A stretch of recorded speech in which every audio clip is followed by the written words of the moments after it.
Hi, this is Frank Alvarado, and this is my discussion for this week.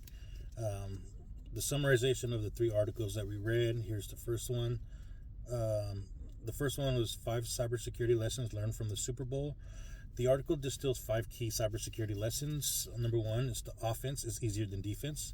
Just as football defense struggles to anticipate every offensive play, businesses cannot prepare for each cyber threat. A proactive strategy offense is anticipating and mitigating risk is more effective than a purely reactive defense. Attackers only need to succeed once to cause significant damage. The second one is it's people game. Despite technological advancements, human error remains a major risk factor.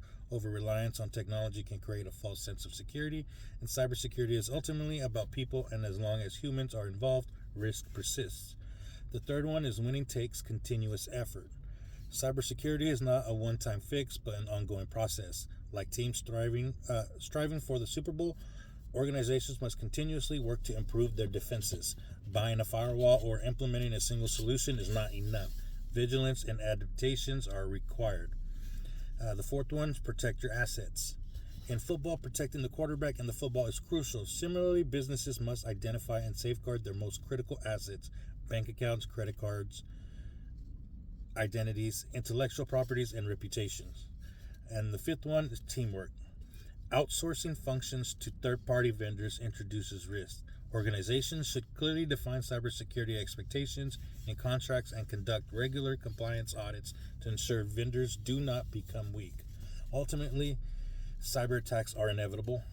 The key to resilience is preparation, teamwork, and smart practices, ensuring organizations can mitigate damage and recover quickly.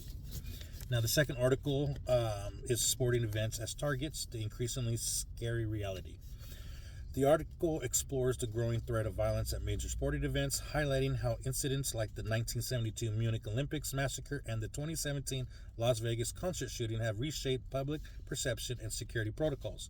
It lists several other tragic events, such as the 1996 Atlanta Olympic bombing, the 2008 Sri Lanka marathon attack, the Egyptian soccer riot, and the 2013 Boston Marathon bombing, to illustrate that violence at large gatherings is a persistent global issue.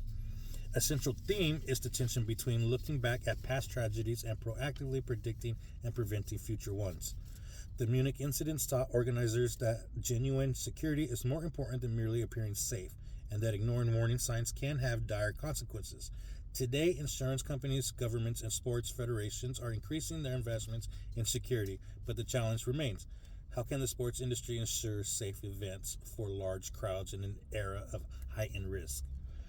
The article also questions the social role of sports after tragedy. It asks whether continuing games helps communities heal or distracts from recovery efforts, and whether sports truly remain apolitical spaces for unity. The author considers whether the industry should shift to closed, secure stadiums with no fans, relying on remote viewing to protect participation. I don't like that one.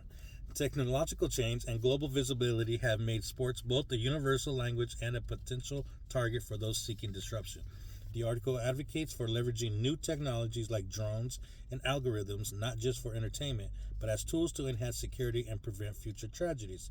Ultimately, the author concludes that while risk persists, sports play a vital role in society and should continue, albeit with renewed focus on safety and innovation. Now, the third article, Sports Security Trends and Technology Solution. The sports and special events industry is rebounding as spectators return post-pandemic, promoting renewed focus on safety and security. Event organizers must assess risk, train staff, and implement appropriate technology solutions to ensure safe environments. Threats to sports events are diverse, ranging from inclement weather and terrorism to emerging risks like cybercrime, rogue drones, and insider threats.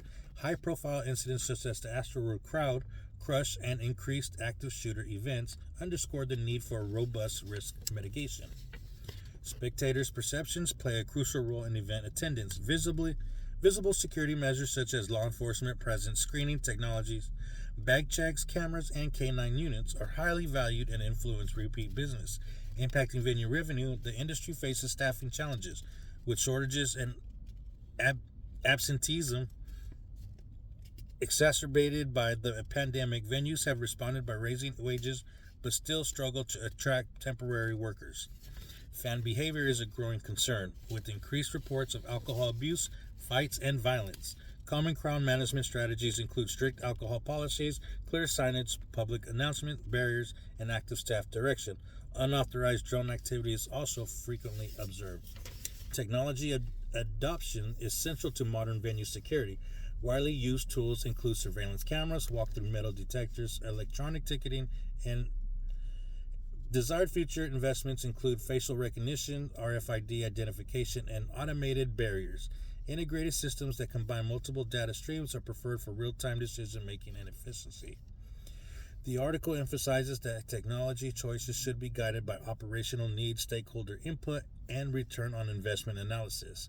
Sometimes training and policy improvements may be more effective than new technology. Key recommendations include staff training in de-escalation and crowd management, thorough background checks, and clear communication of policies, drone mitigation programs, and ongoing benchmarking with industry peers. Now, for the questions inside our discussion, what would you consider the most pressing issues in the safety and security of sporting events? To me, the most pressing safety and security issues in sporting events are managing crowd control and unruly fan behavior, which can lead to stampedes and violence, and preparing for a range of potential threats, including terrorism, weather-related incidents, and medical emergencies. Managing crowd control and unruly fan behavior. It goes back to the article where it says about alcohol. I mean, honestly, I would think that you should ban alcohol in the stadium, because most of the time, and I've seen it more often, even a recent game that I went to at the NHL, fights happening in the stands because people have too much to drink. I mean, they won't stop them from drinking, before they get in there, but we can limit, the intake by just not selling it at the venues. Should our industry change? Over the past few decades, the sports industry has undergone a profound transformation in its approach to security and risk management. Major incidents, including the 9/11 attacks and other high-profile threats, have acted as catalysts for permanent changes in how sporting events are protected. One of the most significant shifts has been the integration of law enforcement and intelligence agencies at all levels: local, state, federal, and even international. Sporting events now rely on unified command centers where intelligence is shared and responses are coordinated, ensuring a rapid and effective reaction to potential threats.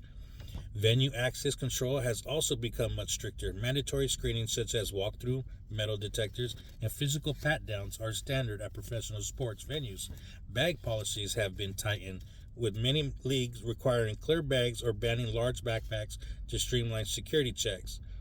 That one I experienced more recently. Didn't even know that was a thing, but now at all sporting events, especially college, it must be a clear bag that you bring in. No more regular backpacks or anything like that. So that's actually a good one. Perimeter security measures, including physical barriers and increased patrols, sometimes with canine units, help prevent unauthorized vehicle access and monitor areas outside the main venue. Advanced surveillance technologies such as cameras with weapons detection, drone monitoring, and open source intelligence tracking are now commonplace. Risk management has evolved to an all-hazards approach, preparing for a wide range of threats from terrorism to natural disasters and cyber risk. Security personnel receive specialized training, and venues maintain playbooks for different threat levels. Medical preparedness has improved with better triage and participant tracking after incidents. Finally, public awareness campaigns educate attendees on situational awareness and emergency procedures, contributing to a safer and more resilient experience. These steps show how attending big sporting events is now much safer and better organized. So, I think our industry needs to change in a way that makes it better and safer for everyone to attend, and not in the direction of the industry being closed off to spectators and the world. To be honest, as a former athlete, I thrived on the crowd's energy. So for all the athletes out there, professional athletes who go out there day in, day out and play their hearts out for the fans, it kind of sucks for them if, they end up closing the stadiums down to fans, and now they have to play, you know, crowdless, just like they did in the pandemic. Yeah, that sucked, you know. So I get it, but at the same time, we need to continue doing what we're doing. Better our technology, better educate one another.